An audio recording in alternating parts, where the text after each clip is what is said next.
ভয়ঙ্কর শূন্যতার কাঙাল হওয়া মানুষ আমি।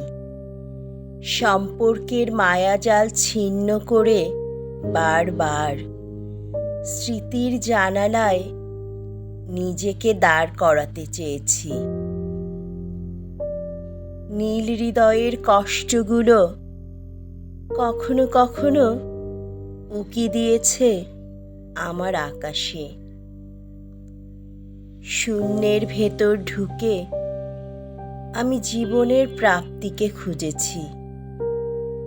কফিনের ভেতরে জীবন্ত আমাকে শুয়ে থাকতে দেখেছি।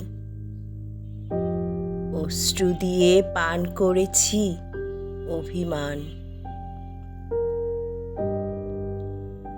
হৃদয়ের সব যন্ত্রণাকে সুখ ভেবে যাকেই আঁকড়ে ধরতে চেয়েছি, সেই হৃদয়ের ক্যানভাসে এঁকে দিয়েছে বিরহের এক বুক সমুদ্র। নরম আগুনে পুড়িয়ে দিয়েছে জীবন্ত এই আমাকে।